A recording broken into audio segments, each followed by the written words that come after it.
Hey there folks, Joe DeSanto here. Thanks for joining me in another awesome video on my YouTube channel. Okay, so I'm going to answer some questions about what you do with your retirement account if you're changing jobs. But before that, I want to ask, if you don't mind, give me a like and subscribe if you like my content. Thanks so much. Okay, so what can you do with your retirement account after you change your job? Some other follow-up questions are, what immediate steps do you need to take? Does the change at all depend on how close you are to retirement? What problems can arise to look out for, and so on. So, if you have a 401k at your job, right? And I don't know if I think this applies to every type of retirement account. The 401k that the employer is providing, that plan is living on.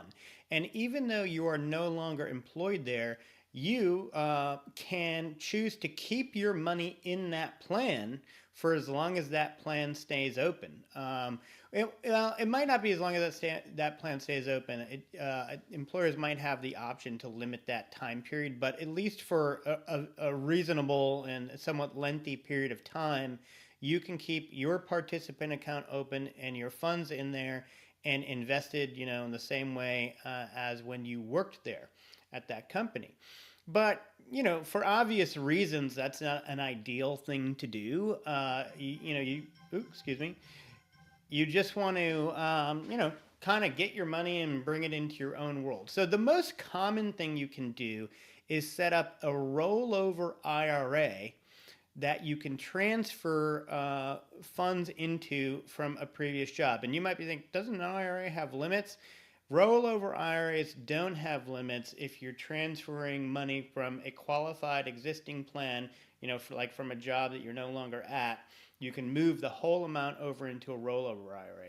So I recommend everyone have a rollover IRA because, these days you don't stay at your job often, for your whole life, 2, 3, 5 years, maybe 10 years.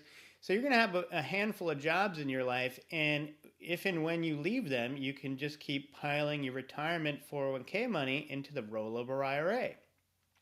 Now, it is important that you put that money into a rollover IRA, or AKA another qualified retirement plan. If you were to just withdraw the money to your own name and put it in your bank account, even if you intend to then put it into a rollover IRA at some point, you will basically get hit with an early withdrawal. You'll not only have to pay taxes on the money if it was a tax deferred account. If it was a Roth, you'll have to pay taxes on the gains, but you'll also get hit with an early withdrawal penalty. So you want to be very conscious about making sure you move the money into a qualifying account. Usually the safest way to do that is to set up the qualifying account at whatever brokerage, sometimes even you can create one at the place your 401k is at, if it's like at Vanguard, say, and you do a wire from the one account to the other. You don't give the money to yourself. That said, at least in the past, there were some rules where if that was not possible, you could send the money to yourself and then send it on to your qualifying account within a certain time period. But it does make your taxes a little more complicated because you do have to get a 1099 for that withdrawal, and then you or your CPA have to qualify that incoming 1099 money as a transfer from a qualified, retirement plan to a rollover. So there's more paperwork involved. If you just move it from one account to the other, you can avoid that. So that kind of covers the questions of what possible mistakes can you make when doing this, and what are the potential tax implications. So if you do move it from one qualifying account to another, there are no tax implications. It's like the money, just is in your quote-unquote retirement account. So that's the basic gist of what you do with the money. Now, if you are lazy and you just don't get around to doing that, at some point there might be a time period where you are forced out.